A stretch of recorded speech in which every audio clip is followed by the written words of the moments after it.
Yo, what is going on, guys? It is Cynnnical and welcome to my Kingdom Hearts 3 E3 2015 trailer analysis.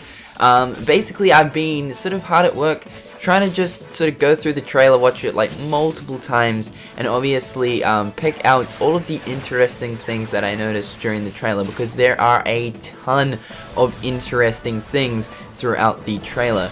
I did the best I could. I'm probably not going to notice absolutely every small minor detail, but I did the best picking out the most important things. There's a few smaller things in there I also did notice as well, but hopefully you guys enjoy this analysis. Be sure to leave in the comment section below down like anything that perhaps I missed out, and we might do like a part 2 to this, who knows. But please like this video to show your support, and let's get on with it. In Keyblade War?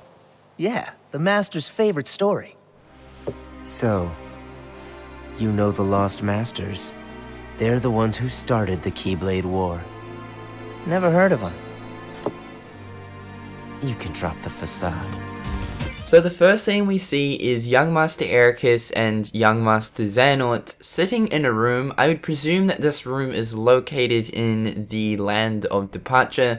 But however, young Master Xehanort is talking about the Lost Masters and the Keyblade War.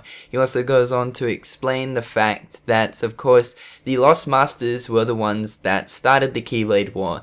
Like videos that I've done in the past to do with the different theories that I've done, I do strongly believe that these Lost Masters are most definitely the foretellers. So next up, the trailer transitions into some gameplay, and the gameplay looks absolutely incredible, might I add. The game is looking so nice. But however, the first thing we should probably pick out is where exactly is Sora, like whereabouts is he, what world is this? So it was said before the Kingdom Hearts 3 trailer started playing that Tangled is going to be included in Kingdom Hearts 3. It is a confirmed world, so that's really cool. But is where Sora is at the start of, the trailer, is that, the Tangled world?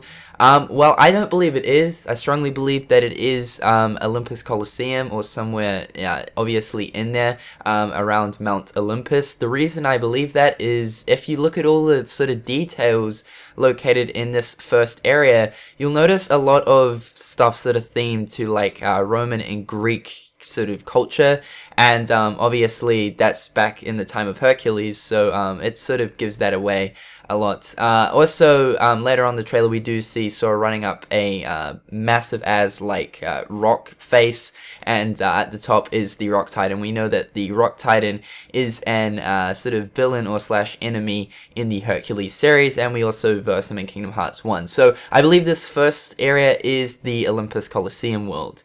Also, a less detailed HUD. This is one thing I want to sort of just talk about real quick. Yeah, the HUD seems less detailed than the HUD that appeared in the D23 trailer. Not significantly or anything, but it just, like if you compare the two HUDs, you can see how in this trailer the HUD just looks like less detailed and less sort of fancy, I suppose you could say, in comparison to the D23 trailer. But yeah, the bars look a little bit different. It's nothing too major. Another thing I noticed to do with the HUD is in the D23 HUD, where we could see, obviously the head of Sora, Goofy, and Donald, they were like animated, so they were sort of like swaying in their heads up display by their health bars and stuff. They were sort of like moving back and forward. And yeah, their sort of like heads were animated, but in this one it's just a still image like in the rest of the Kingdom Hearts games. So that's another interesting thing I noticed. Perhaps they scrapped it, that idea, I don't really know. Next up is the Keyblade. So I saw a lot of people saying that is this the Starseeker, or the Starseeker looks different? No guys, this isn't the Starseeker, at least I don't think it is. I don't believe it is the Starseeker. It is a new Keyblade, and it is the Keyblade that actually Zephyr did all those art renditions on. This is that Keyblade. I don't believe it is the Starseeker. It is a new Keyblade. Whether it is Sora's Keyblade, like his sort of default Keyblade, maybe perhaps that's his default Keyblade after he like rescues Ventus or whatever. I'm not really too sure, but I don't believe it is the Starseeker. Alright, moving on, we can see that also Sora runs up a small little ledge and then sort of, I suppose you could say, hops along two poles sticking in that creek there. Now, we can obviously tell that Sora is much more agile and much more mobile, like Square Enix were explaining back in the interviews in 2013. So the next scene is when Sora gets into the fight with the Heartlesses that appear. So yeah, this is a really interesting scene. You have to sort of look closely, but Sora is using a different Keyblade in this scene. So yeah, that's interesting. Now, exactly what Keyblade this is, I believe it is the actual Olympus Coliseum world Keyblade, which goes on to further sort of confirm that yes, Olympus Coliseum is going to probably be a confirmed world for Kingdom Hearts 3. The reason I say this is it is actually the exact same Keyblade Sora uses later on in the trailer that we see transforms into the chariot with the the Pegasus and like the carriage behind, which obviously the chariot is like a you know, like a heavily Greek themed sort of thing. So yeah, like back in the day for like chariot races, which that then relates to Hercules, because out of all of the worlds and stuff, only Hercules would relate to, you know, the Greek culture. So yeah, that's really interesting. Also, it's notable that Sora is using fire, just like he does in, you know, in the D23 trailer. So it looks like he's using magic. What I do note, though, is, like, the MP bar doesn't decrease, and it gets me wondering, like, does the HUD actually work? Because throughout this trailer, when Sora's using different magic and stuff like that, the MP bar doesn't decrease. The health bars for, like, Goofy and Donald decrease, but, like, as far as MP goes, I haven't seen it decrease throughout the trailer. Next, it transitions into a scene where Sora is basically making his way through like the level, which looks like he's making his way up this mountain. But yeah, going back to the whole agile thing, Sora actually vaults over a small little ledge, one that you'd just be able to simply hop over or jump over. But it looks like he can actually like vault over things in this game. And going back to the whole mobile and agile thing, yeah, it looks like parkour is probably going to be implemented in this title, and Square Enix were even saying that he's going to be a lot more controllable and stuff like that, more so than ever. Also, after that, it goes to a scene where he has to jump over these rocks. Instead of jumping over them, however, he like hops over them, like steps over them with like a little bit of a leap, and then dodge rolls to land.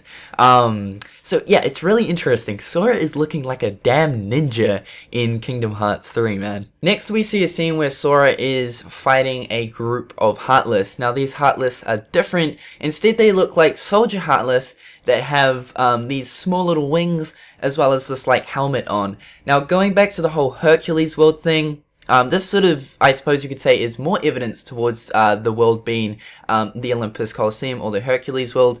But yeah, these Heartless look like they are sort of themed to that Roman/Greek culture once again. They sort of look like Cupid in a way, to an extent, which is really interesting. Okay, so this part is what gets me really excited for the game, and in fact, I actually freaked out when I saw this. But basically, we see that Sora jumps off the cliff, and we can see a massive large-scale map, to the point where it even looks like it's possibly open world. Now, I'm actually going to do a separate video to this. I thought I'd just briefly bring it up in the analyst video. I want to separately talk about this in one complete video, but yeah, it looks like, you know, there's not going to be any, you know, sort of separated areas. It looks like each world is probably going to be one massive, big area, and that is awesome. It's looking absolutely beautiful. The scene then transitions into another point where Sora is then again fighting another group of Heartless. This time the Heartless are different, and they look like bull Heartless that are wearing sort of like Roman skirts and stuff like that, you know, like the Roman gladiators would wear. It looks like they're wearing sort of like gladiator armor. So once again, going back to the whole evidence pointing towards this being Olympus Coliseum, you know, the Hercules world, it definitely looks like it is, just due to the sort of the architecture that's also been shown, like I mentioned at the start of the video, and the different heartlets that have been displayed. It definitely looks like this is the Olympus Coliseum or Mount Olympus. But yeah, these heartlets look really interesting. They sort of remind me of the assault riders, I believe, in the Land of Dragons in Kingdom Hearts 2, sort of similar, just without the spares, I suppose you could say. And another interesting thing here is Sora, Donald, and Goofy all team up, and so it looks like perhaps there might actually be limits again. It sort of reminded me of limits when they sort of teamed up and did that charge attack. It was really cool. Either that, or maybe that's like the start of Trinity Limit, or there'll be teamwork based attacks. But yeah, that was really interesting. So the next part is Sora running up a mountain. I literally freaked out when I saw this part. It's absolutely amazing. It looks awesome. Once again, I'm going to mention it again, I know. But yes, this is just more evidence pointing towards this being Hercules World or Olympus Coliseum. Just mainly because of the fact that I believe this mountain right here is the Mount Olympus. And, you know, on top of that, the Rock Titan is at the top throwing boulders at you. So yeah, I really do think this is Mount Olympus. But yeah, Sora is so much more agile, going back to the whole like more controllable, more mobile and stuff. He's like free running up a damn wall, dodging boulders. It's absolutely crazy. I freaked out when I saw this. I know everyone did.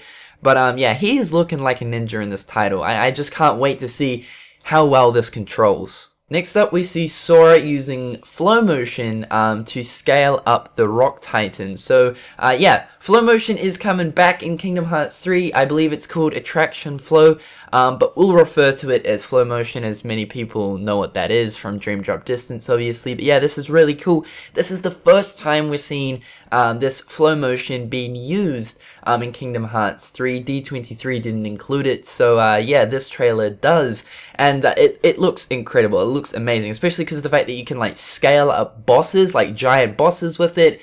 That's awesome. That is really cool. Also, we see like all these blue particles coming out of Sora while he's using it. That's really nice. So it then switches to another scene where Sora is attacking the leg of the Rock Titan, and he activates. It looks like the Attraction Flow ride got activated. So we know these rides are going to be different sort of Disney theme park rides in the game. And yeah, of course the train gets like summoned. But yeah, it looks like the animation when you summon something in Kingdom Hearts from either Kingdom Hearts 1 or 2. So it looks similar to that. And I believe that these rides are going to definitely be replacing the typical summons that we're accustomed to. But it sort of leads me to believe that after using certain attacks, flow motion or attraction flow, and magic, these get randomly triggered, or they get triggered somehow. It doesn't look like they use the HUD to sort of like activate anything. But then again, you know, is the HUD actually active in this trailer? We don't really know, because this is all sort of pre-alpha stuff. But yeah, we can also see that the train attraction flow ride has changed color in comparison to the color it was in the D23 trailer. It is now a little bit more colorful, and overall I like this color scheme. So next up, we see Sora in his brand new fresh clothes. Hell yes, dude. Yep, that's right, this is Sora's new outfit that I believe will be obviously in Kingdom Hearts 3 at some stage. And the reason I'm saying at some stage is because the first bit of this trailer is displaying Sora in his Kingdom Hearts 2 outfit. I can understand why they put Sora in his Kingdom Hearts 2 outfit in the D23 trailer, just merely because of the fact that they probably hadn't thought of or developed a new outfit for Sora at the time. But the fact that they re-included that Kingdom Hearts 2 outfit back into this trailer when they already have Sora in his new outfit later on, it gets me wondering, like, there will probably be some, you know, stage in Kingdom Hearts 3 where we eventually get this new outfit. So we'll probably be playing as Kingdom Hearts 2 Sora in his Kingdom Hearts 2 outfit for a little bit of the game, and then eventually we'll get, you know, this new outfit. Similar to what happened in Kingdom Hearts 2, you know, at the start of the game, when Sora wakes up in Twilight Town, we see him in his Kingdom Hearts 1 outfit, and then he eventually gets his Kingdom Hearts 2 outfit. And then of course it transitions into the area that we're in, and of course that is Tangled. So yes, it's confirmed that this is Tangled due to the fact that the main director behind Tangled actually announced that his movie would be in Kingdom Hearts 3. And of course we see Rapunzel's tower in the background, and obviously we're in the valley. So it's looking beautiful. Also we see the Heartless, they're sort of like little plant Heartless, which look really sort of cute in a way. I really like them. Theme to the world perfectly and stuff like that. We also see the scene where then Sora is fighting these Heartless and he uses arrow. Now this arrow looks like it is the arrow in Kingdom Hearts Birth by Sleep, rather than the arrow in Kingdom Hearts 1, whereas, you know, arrow in KH1 was used as a shield. In Birth by Sleep, it was sort of summoned, and it was an area of effect attack, so it looks like it's the same as the Birth by Sleep arrow that we see in BBS. So yeah, and it looks like, within, you know, sort of saying that, it looks like the old MP system is back. We've already been over that though, you know, talking about the old MP bar and stuff. And then of course Sora goes in to his Keyblade transformation for the twin shoot blasters. This is the blasters that we saw in the D23 trailer, and yeah, it was the very first Keyblade transformation we saw. This time though, we're actually seeing them in proper action. They look amazing. The rate that they fire at looks really good, and going back to the way you activate these sort of Keyblade transformations, perhaps there is probably going to be something you activate, because I believe the scene transitions, but maybe Keyblade transformations similar to the attraction flow rides are going to be similar as far as being activated. Perhaps, like, you know, you have to do a certain amount of magic or attacks or something. I definitely do believe though that the EX bar that's on the HUD has some relation to do with the Keyblade transformations. Furthermore, the twin shoot blasters transform into a freaking cannon. Yes, this is the exact information that we got from the descriptions of the Kingdom Hearts HD 2.5 launch event Kingdom Hearts trailer that was displayed there. But yeah, it was said that the twin shoot blasters transformed furthermore into a big ass cannon, and that's exactly what it did in this trailer, and it looks beautiful. Holy damn. Yeah, the cannon is huge. Sora holds it over his shoulder like a normal bazooka or rocket launcher, and it looks just beautiful. The transition between it transforming from the blasters into the cannon looks just flawless, absolutely beautiful. And on top of that, when he shoots the projectile, in one scene it looks like the projectile sort of blows up and splits into like little clusters of like fireworks that sort of home in on enemies, which that is amazing in its own self. We then see Sora sort of standing in a pond. Now this is a perfect time to appreciate like the visuals, the freaking visuals in this game. Kingdom Hearts has a like specific sort of style to it. It's always been that cartoony style, and it's never been a game where you've been like, damn, that's got amazing graphics, because obviously it wasn't on the PS3. It's never been on technology more advanced than a PS2. But now Kingdom Hearts 3, we're getting a look at what Kingdom Hearts looks like on this, you know, new technology, and what it actually looks like with amazing graphics. And this is amazing graphics. The water details look amazing in that pond with the reflections and everything. Holy shit. Also, like the sort of rock face or like the cliff face in the background with all the sort of bush on it looks awesome. The grass detail looks really cool. There is also another point in the trailer where Sora's like running, and you can see like the grass being flicked up underneath his feet. It's absolutely beautiful. So yeah, the visuals of this game is looking simply gorgeous. Everything from the lighting to like the textures, it looks absolutely beautiful. We once again see Sora jumping into combat. Once again, he's using the Keyblade that he was using at the start of the trailer. The one that I was mentioning could possibly be linked to the Hercules or Olympus Coliseum world.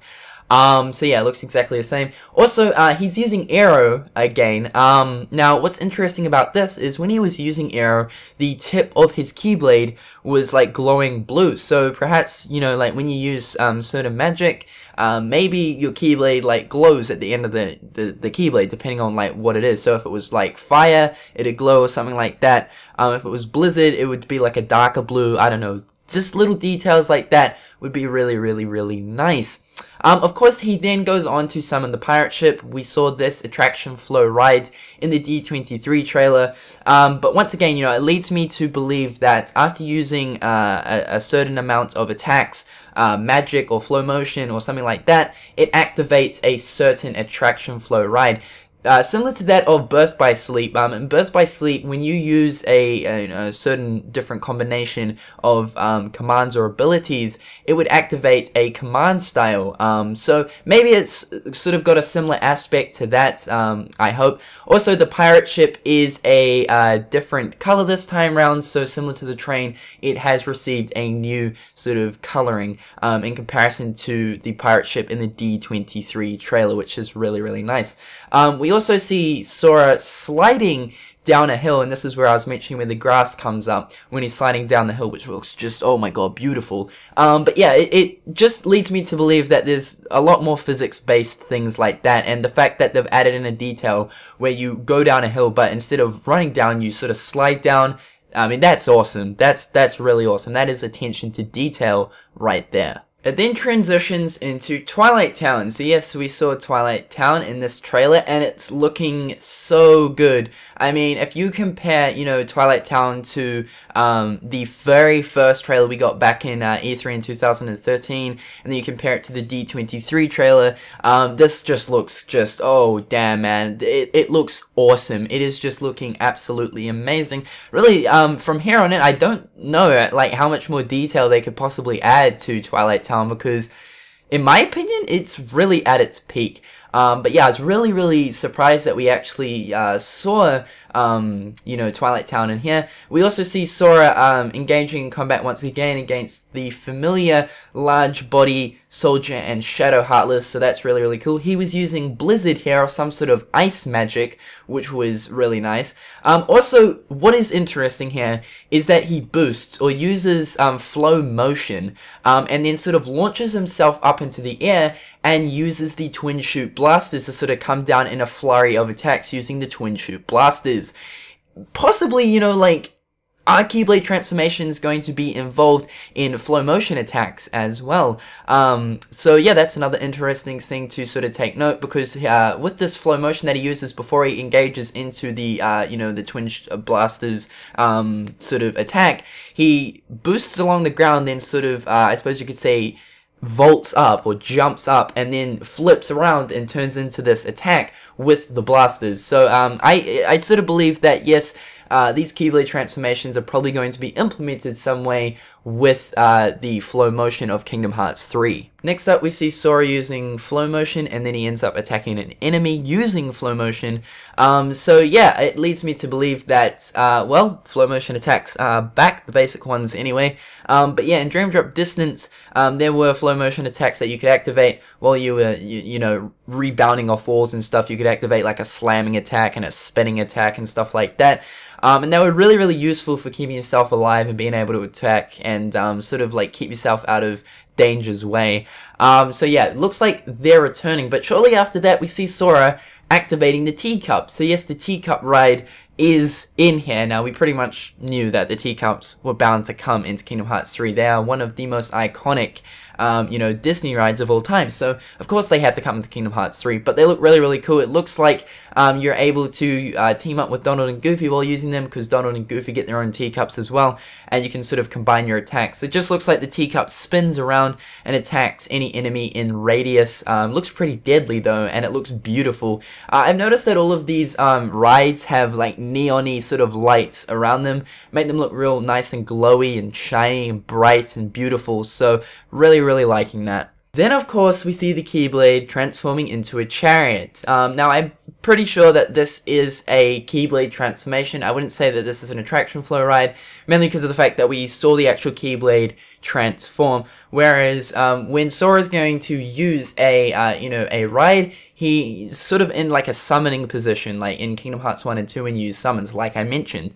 But yeah, it looks like this is the Keyblade transformation of the Hercules Keyblade. This is like the best evidence I have pointing towards the Keyblade he was using previously, was the Keyblade for Olympus, Coliseum, and Hercules. And it just further backs up the whole reasoning behind you know, the fact that the first sort of area where we see Sora at like the start of the trailer, I just believe that that is the Olympus Coliseum. But yeah, the chariot looks just simply like incredible. You know, Sora is like riding this carriage thing around with this horse, staring at there's all this thunder going on everywhere, and I'd say that yeah, this is definitely part of like Hercules Keyblade or something like that. But it just looks absolutely amazing. Finally, we come to the last scene, and it once again shows young Master Ericus and young Master Xehanort. They're still playing their chess game, but yeah, of course, they're discussing about light and darkness.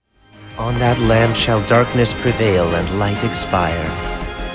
The future, it's already been written. Who's to say I can't change it? And maybe light will prevail. There is more to light than meets the eye. You might be surprised. Oh, I hope so. That's the fact that darkness will prevail, and as well as light will expire, which is all very, very interesting stuff. Also, we see that Master Xehanort's Keyblade is indeed up the top there on the wall. He also goes on to mention the fact that the future events have been set and foreseen. I think that has some sort of relation to the Tome of Prophecies, but, you know, however, that's sort of speculation.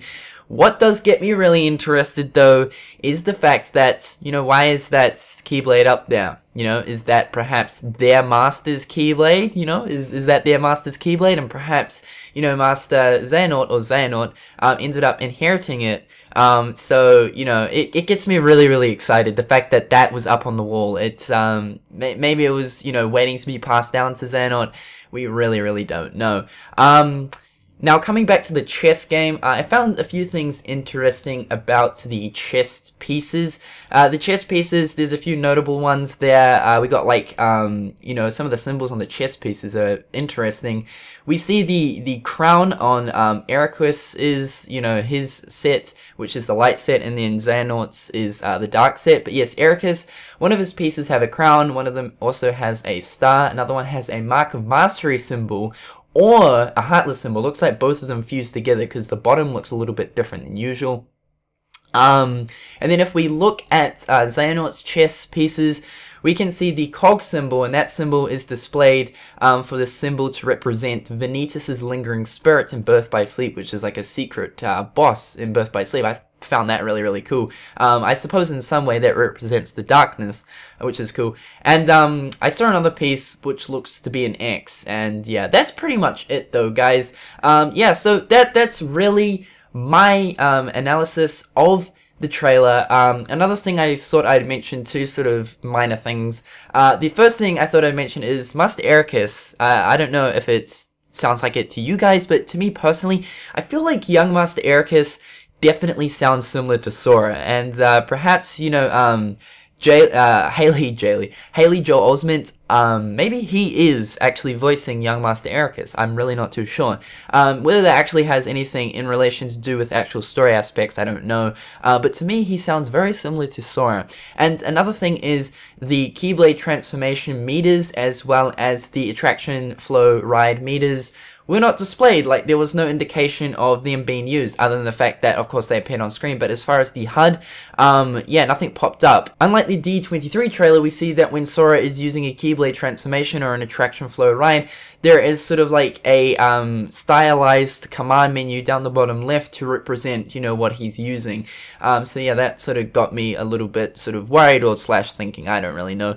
But otherwise, guys, that's really it. Hopefully you guys have enjoyed. Hopefully you've learnt a little bit more about the trailer. That's most of the important stuff that I picked out of the trailer, like I mentioned at the start of the video. If there is anything that you guys noticed that I missed, please be sure to leave all that good stuff in the comment section below. Otherwise guys, I'd really appreciate a thumbs up. It would mean a lot to me, and until next time guys, I'll catch you later. Peace.